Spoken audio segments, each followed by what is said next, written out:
हाँ जी दोस्तों, अब इलस्ट्रेशन नंबर 5 पे हम स्विच ऑन करते हैं। इलस्ट्रेशन नंबर 5 क्या कहता है? कहते हैं कंपनी ए जो है इस parent company of the group, किसी एक ग्रुप की पेरेंट कंपनी है कंपनी ए। कंपनी ए जो है वो अनलिस्टेड कंपनी है, यहाँ पे कहा गया है। और इनका जो नेटवर्थ है वो आपको गिवन है 60 करोड़ रुपीज़। 31 मार्च 2014 को 60 करोड़ इनका नेटवर्थ है। अब बस इतना पढ़ के अगर मैं कहूँ कि इंडिया से एप्लीकेबल होगा या फिर नहीं, तो ऑब्वियसली नहीं होगा, क्योंकि कंपनी ए जो है एक तरीके से अनलिस्टेड कंपनी है।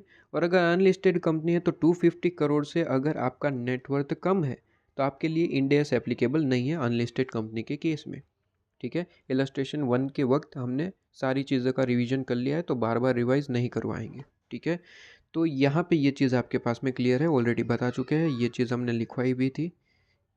हाँ जी, ये सारी चीज़ें हम ऑलरेडी आपको इलस्ट्रेशन 1 के वक्त बता चुके हैं। आइए आगे बढ़ते हैं। कहते हैं name of company, relationship, net worth. आपको यहाँ पे 3 चीज़ें गिवन है। नेम ऑफ कंपनी में ऐसा कहता है कि कंपनी बी है और कंपनी सी है, दोनों ही कंपनी अनलिस्टेड कंपनी है। और रिलेशनशिप किस तरीके से, तो कहता है कि कंपनी बी जो है वो सब्सिडरी कंपनी है कंपनी ए की। कंपनी ए की सब्सिडरी कंपनी बी है और कंपनी सी जो है वो बी की सब्सिडरी है। ठीक है, तो बहुत बढ़िया।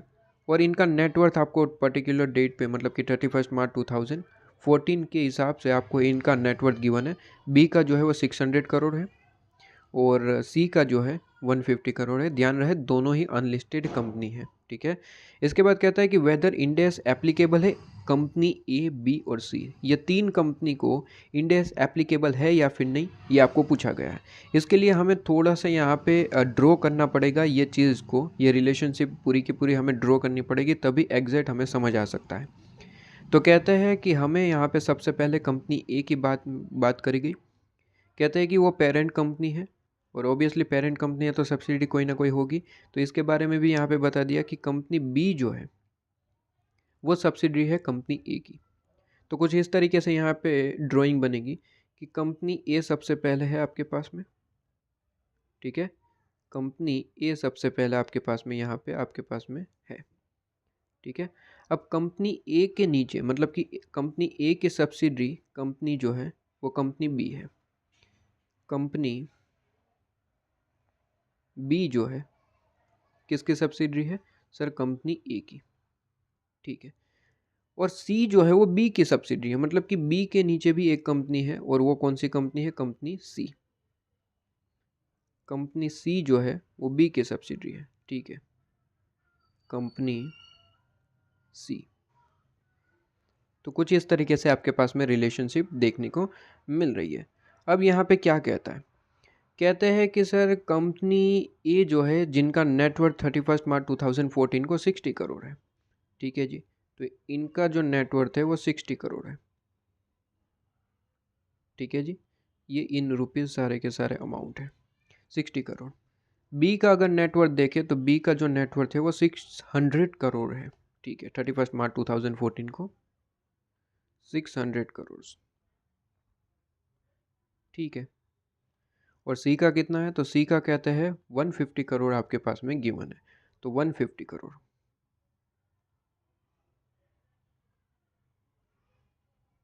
ठीक है, पूछा गया है ए, बी और सी, ये तीनों कंपनी आपके पास में।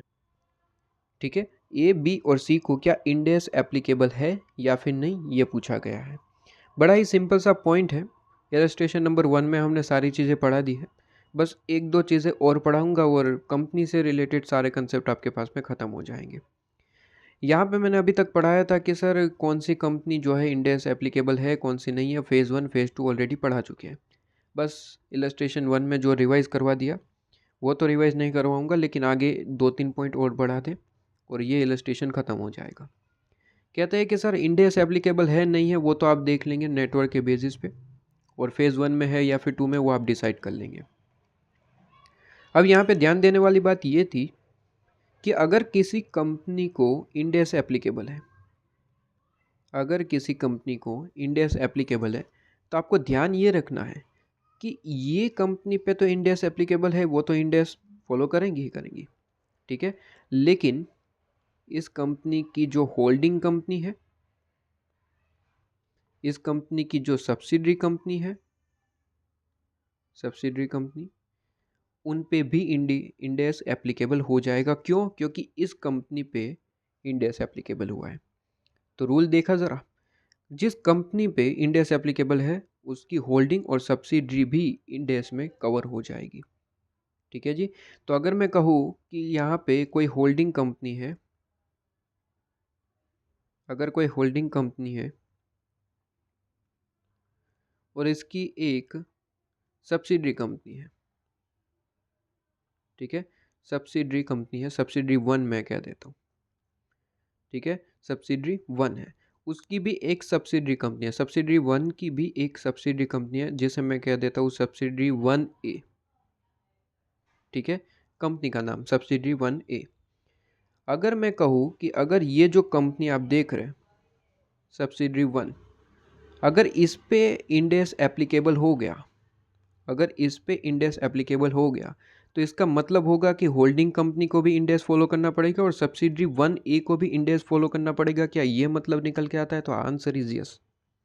अगर सब्सिडरी वन पे इंड एस एप्लीकेबल हो जाता है तो उसकी होल्डिंग और उसकी सब्सिडरी दोनों को जो है इंड एस फॉलो करने पड़ेंगे। लेकिन इसी एग्जाम्पल में मैं एक थोड़ा सा यहाँ पे चीज़ बदलता हूँ। कहते हैं कि होल्डिंग कंपनी की एक सब्सिडरी नहीं, मान लीजिए दो सब्सिडरी है, सब्सिडी वन और सब्सिडरी टू, तो सब्सिडरी टू। ठीक है, तो मेरा क्वेश्चन ये है कि क्या सब्सिडरी टू को इंड एस फॉलो करना पड़ेगा? तो आंसर इज नो। इस रिलेशन से तो नहीं करना पड़ेगा। किस रिलेशन से? कहता है कि अगर सब्सिडरी वन जो है इंड एस फॉलो करती है तो उसकी होल्डिंग और जो सब्सिडरी है उनको तो फॉलो करना ही पड़ेगा, चाहे उनका नेटवर्थ जो है एक्सीड कर रहा है या फिर नहीं, उसे अब नहीं देखना है। ध्यान रहे, ये चीज़ में आपको नेटवर्थ फिर देखना नहीं है। अगर किसी कंपनी का जो है नेटवर्थ के हिसाब से अगर वो इंड एस में एप्लीकेबल हो जाती है तो उसकी होल्डिंग और सब्सिडी ऑटोमेटिकली उसमें कवर हो जाएगी। उनको इंड एस फॉलो करना है, करना है, करना है। फिर होल्डिंग सब्सिडी जो है उनका नेटवर्थ है या फिर नहीं है ये नहीं देखना है, क्योंकि ये कंपनी उनके अंदर आ रही है, इंड एस के अंदर आ रही है, तो होल्डिंग और सब्सिडी का कुछ नहीं देखना है, वो ऑटोमेटिकली आ जाएगी। ठीक है, तो यहाँ पे भी मैंने वही कहा कि सब्सिडी वन उसके नेटवर्थ के हिसाब से अगर वो इंड एस में फॉलो हो रही है तो उसकी होल्डिंग और सब्सिडी, उसकी भी सब्सिडी मतलब कि ये होल्डिंग और ये सब्सिडी ऑटोमेटिकली आ जाएगी, उसका नेटवर्थ नहीं देखना फिर। ठीक है, लेकिन फेलो सब्सिडी नहीं आएगी। फेलो सब्सिडी का कोई इसके साथ रिलेशन नहीं बनता। फेलो सब्सिडी मतलब कि होल्डिंग की मान लीजिए दो सब्सिडी है, सब्सिडी वन और टू। जो वन है अगर उस पर इंड एस एप्लीकेबल है तो उसके हिसाब से टू पे एप्लीकेबल होगा, ऐसा कुछ नहीं है। ठीक है, रूल सिर्फ इतना है कि सब्सिडी की होल्डिंग और उसकी सब्सिडी, ठीक है, सब्सिडी की सब्सिडी और सब्सिडी की होल्डिंग, ठीक है, वो दो कंपनी ही आपके पास में इंड एस में ऑटोमेटिकली कवर हो जाएगी। फेलो सब्सिडी उसके अंदर कवर नहीं होती, उसका हाँ टर्नओवर जो है वो एक्सीड करता है तो वो कवर हो जाएगी, लेकिन इस रिलेशन से तो कवर नहीं होगी। ठीक है, तो इस पे इलस्ट्रेशन नंबर 5 है और आई थिंक 6 भी है। 6 जो है वो मैंने ये एग्जांपल दिया वो 6 है आपके पास में, इलस्ट्रेशन 6, तो वापस से वो देखेंगे वो क्वेश्चन को। लेकिन इस 5 को तो छोटा सा क्वेश्चन बनाया गया। कहते हैं कि बताइए कौन कौन से कंपनी को इंड एस एप्लीकेबल होगा। तो देखिए सबसे पहले सारी की सारी कंपनी अनलिस्टेड है, वो भूलना नहीं है। तो जैसे कि मैंने कहा सर कि अगर ये अनलिस्टेड कंपनी है तो 250 करोड़ से अगर आपका नेटवर्थ कम है तो उस पर इंड एस तो एप्लीकेबल होता नहीं है। ठीक है, तो कंपनी ए की अगर सबसे पहले बात करें तो उसका नेटवर्थ कितना है सर? उसका नेटवर्थ 60 करोड़ है, मतलब कि 250 करोड़ से कम है नेटवर्थ। और अगर नेटवर्थ 250 करोड़ से कम होता है तो ऑब्वियसली उस पर इंड एस एप्लीकेबल नहीं होता एज पर रूल। ठीक है, एज पर आपके पास में नेटवर्थ रूल के हिसाब से तो इन पे इंड एस एप्लीकेबल नहीं होगा। ठीक है, कंपनी बी को देखिए, कंपनी बी का जो है टर्न नेटवर्थ कितना है? तो कंपनी बी का नेटवर्थ है 600 करोड़, मतलब कि 500 करोड़ से भी एक्सीड कर गया। तो इसका मतलब आप तो फेज़ वन में कवर हो जाएंगे और इंड एस एप्लीकेबल हो जाएगा। ठीक है, तो इन पे तो इंड एस एप्लीकेबल है, राइट। और कंपनी सी जिनका नेटवर्थ 150 करोड़ है, मतलब कि आपका जो नेटवर्थ है वो 250 से कम है, आप अनलिस्टेड कंपनी है, क्लियरली बता रखा है क्वेश्चन में, आप देखिए यहाँ पे अनलिस्टेड कंपनी है, अनलिस्टेड कंपनी है और ए भी अनलिस्टेड कंपनी है, वो यहाँ पे लिख रखा है। ठीक है, तो सारी की सारी अनलिस्टेड कंपनी है, तो 250 करोड़ से अगर नेटवर्थ कम है तो उस पर तो इंडिया से एप्लीकेबल नहीं होता एज पर नेटवर्थ रूल। तो 150 करोड़ है मतलब कि इस पे भी इंडिया से एप्लीकेबल नहीं होगा। क्लियर है, तो यहाँ पे अगर देखें तो सिर्फ एक ही कंपनी है जिस पे इंडिया से एप्लीकेबल होगा, वो है कंपनी बी, क्योंकि उसका जो नेटवर्थ है वो 500 करोड़ से भी एक्सीड कर रहा है। ठीक है, तो फेज़ 1 में कवर हो जाती है और उस पर जो है क्या होगा, इंडिया से एप्लीकेबल हो जाएगा। लेकिन जो अभी अभी मैंने एक रूल पढ़ाया कि अगर कोई कंपनी जो है इंडिया में एप्लीकेबल हो जाती है नेटवर्थ वगैरह चीज़ों की वजह से, तो फिर उसकी होल्डिंग और सब्सिडी ऑटोमेटिकली कवर हो जाएगी, फिर उनका नेटवर्थ वगैरह नहीं देखा जाता। ठीक है, तो यहाँ पे अगर कंपनी बी नेटवर्थ के हिसाब से अगर वो इंडेस एप्लीकेबल में आ जाती है तो उसकी होल्डिंग और उसकी सब्सिडी भी ऑटोमेटिकली नेटवर्थ देखे बिना इंडेस में एप्लीकेबल हो जाएगी। मतलब कि कंपनी बी की होल्डिंग कंपनी कौन है सर, कंपनी बी की अगर होल्डिंग कंपनी देखा जाए तो होल्डिंग कंपनी है कंपनी ए, तो कंपनी ए ऑटोमेटिकली कवर हो जाएगी। ठीक है, कंपनी ए ऑटोमेटिकली कवर हो जाएगी, उस पर भी इंडेस एप्लीकेबल होगा। हालांकि नेटवर्थ के हिसाब से तो उस पर इंडेस एप्लीकेबल नहीं था, लेकिन उसकी सब्सिडी कंपनी जो है कंपनी बी, उसकी वजह से उस पर इंडेस की एप्लीकेशन आ गई। ठीक है, तो कंपनी बी पे इंडेस आ गए उसकी वजह से उसकी होल्डिंग और प्लस उसकी सब्सिडी कंपनी कंपनी सी, वो भी इसमें कवर हो जाएगी। क्लियर है, तो उनका नेटवर्थ हालांकि क्रॉस नहीं कर रहा था, लेकिन कंपनी बी कवर हो जाएगी, इसकी वजह से उसकी होल्डिंग और सब्सिडी होने के नाते आप भी इंडेस में कवर हो जाएंगे। ठीक है, तो एक बार के लिए आईसीआई का सॉल्यूशन भी देख लेते हैं।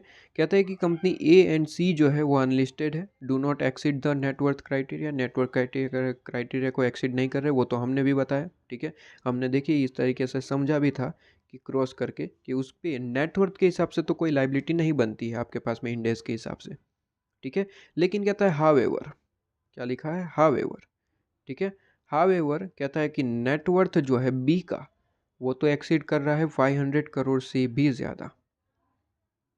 ठीक है, 500 करोड़ से भी ज़्यादा एक्सीड कर रहा है, जिसकी वजह से कंपनी बी पे तो इंडिया से एप्लीकेबल हो जाएगा, उसके रिलेटेड तो कोई क्वेश्चन ही नहीं है। ठीक है, लेकिन कंपनी बी पे अगर इंडिया से एप्लीकेबल हो रहा है तो इसकी वजह से ए और सी पे भी एप्लीकेबल हो जाएगा। क्यों, क्योंकि बी की पेरेंट कंपनी कंपनी ए है और बी की सब्सिडरी जो कंपनी है वो कंपनी सी है। ठीक है, कंपनी सी है, तो इसका मतलब क्या हो जाएगा, इसका मतलब हो जाएगा कि तीनों कंपनी पे इंडेस एप्लीकेबल हो जाएगा। ये चीज़ आपके पास में क्लियर होनी चाहिए। तो hence Ind AS would be applicable all three companies. ठीक है, all three companies, company A हो, बी हो या फिर सी हो, सब पे इंडेस एप्लीकेबल हो जाएगा। बस इतना सा सॉल्यूशन लिखा गया है और बात ख़त्म कर दी गई। ठीक है जी, तो ये चीज़ आपके पास में ख़त्म हो जाती है। ये लीजिए आपके पास में सॉल्यूशन। इसके बाद इलस्ट्रेशन नंबर 6 देखेंगे।